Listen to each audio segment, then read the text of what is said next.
If you'd told me my peaceful Texas ranch would turn into ground zero for a suburban civil war, I'd have laughed you out of my smokehouse. But that was before Deborah Moore. The self-proclaimed queen of Sunny Meadows HOA crashed our family reunion with enough attitude to light up the 4th of July. No kidding. Imagine a bouncing barbecue, kids with sparklers running wild on 50 acres, ribs sizzling, music cranked up just enough to make the cows jealous, and then in storms, Deborah shrieking about noise pollution like laughter was a federal crime. Right then I knew this wasn't just some neighbor's spat. This was the opening shot in a full-blown battle for the soul of the neighborhood. I'll never forget that day, our family reunion. Something we'd done every year since my granddad bought the land back in '47 turned upside down in a heartbeat. Picnic tables groaning under mountains of potato salad and racks of ribs, the kind of summer gathering where all you hear is laughter and the slap of cards at the table, until Deborah, in a neon orange blouse so bright you could land planes with it, barged right up to the bounce house, finger pointed like she was about to take hostages. "End this chaos, or I'm calling the police to haul every last one of you out of here," she yelled, voice so sharp you could use it to cut wire. Now, I'd dealt with HOA types before, but this was a new level of drama. My sister Leia, who can talk her way out of a speeding ticket while pouring bourbon for the whole crowd, just raised an eyebrow and grinned. She's got this wicked sense of humor, looked Deborah dead in the eye and said, "Did a highlighter explode on you, or is that just your power color?" Had to bite my lip to keep from laughing, but Deborah's face turned the same shade as her blouse and she stormed off, muttering about calling the cops. What happened next made every movie villain I've ever seen look tame. Out of nowhere, some guy in a Sunny Meadows security shirt shows up at our gate, thick chain and padlock in hand, and before you know it, he's chained us in, literally trapped my family on our own property like we were criminals. Panic. My cousin needs to get home for her kid's medication. Kids start bawling, adults shouting. I had to grab bolt cutters just to set my own family free. And if that wasn't enough, as I'm helping folks get to their cars, I spot something glinting in the bushes, a tiny camera clearly planted to spy on us. I pulled it out, smashed it right there, and texted a buddy at the sheriff's department for advice. I wasn't looking to escalate, just wanted to enjoy my barbecue without interference from suburban hall monitors. Leia showed up beside me all fire and mischief and said, "Time to outsmart that neon nightmare." That's my sister for you, never backs down from a fight she thinks is worth having. But Deborah was just getting started. 3 days later, a sheepish officer knocked on my door muttering about a disturbance report. Turns out Deborah had called the police again, claiming our family party was threatening the peace and safety of Sunny Meadows. The cop could barely keep a straight face. Still that night, Leia and I snuck into the monthly HOA meeting to see what was going on.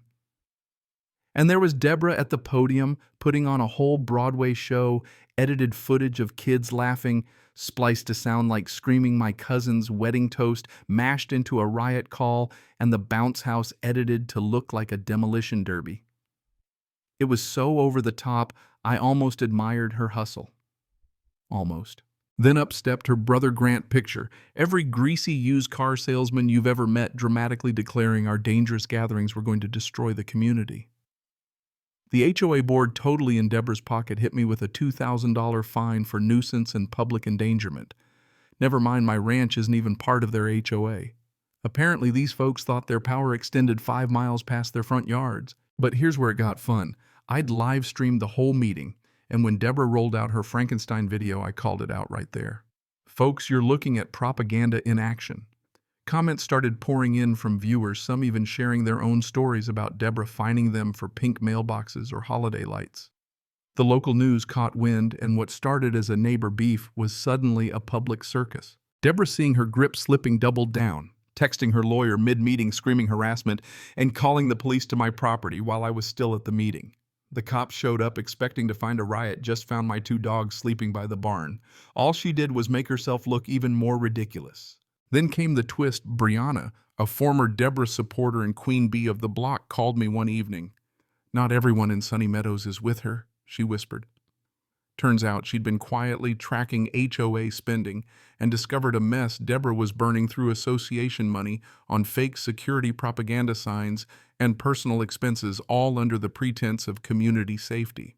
Next thing I know, Deborah's security army is setting up checkpoints outside my gate, complete with orange cones and folding tables. I mean, you'd think we were in a police state, not rural Texas.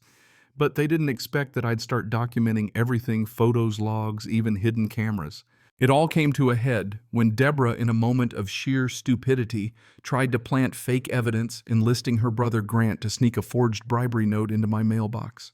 The cops showed up with a search warrant, turned my place upside down, but of course found nothing. That's when the harassment went next level. Spray-painted threats, vandalized mailboxes, random folks creeping by with cameras. Leia was furious, storming in one night with a baseball bat, ready to take on the whole HOA single-handed. But instead of fighting fire with fire, I decided to let Deborah dig her own grave. I laid low, acted defeated, let her think she'd won. Meanwhile, my new surveillance setup caught her red-handed burning HOA documents in my backyard at 2:00 a.m., every second recorded in crystal clear HD. Turns out she was trying to destroy evidence of her own embezzlement, unaware Brianna had already copied every incriminating file. The showdown happened at a special town hall, over 100 people, news cameras everywhere.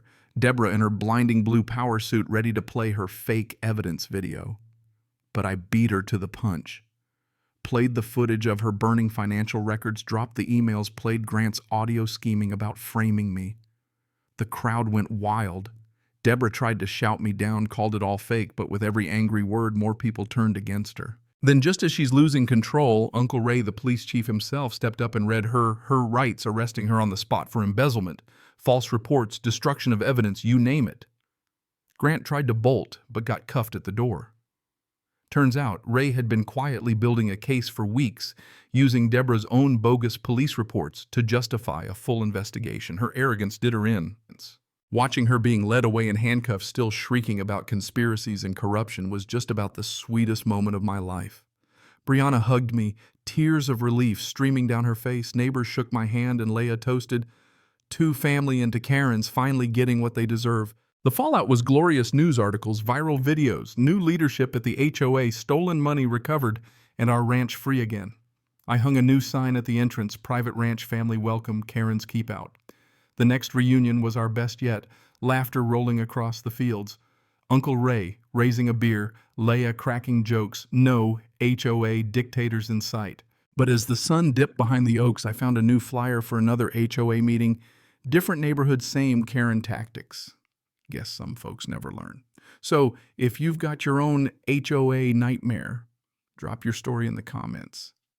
Do you think these folks are protecting property values or just power tripping? Let's hear your take. And if you want more justice served Texas style, stick around, because around here, freedom's always worth fighting for.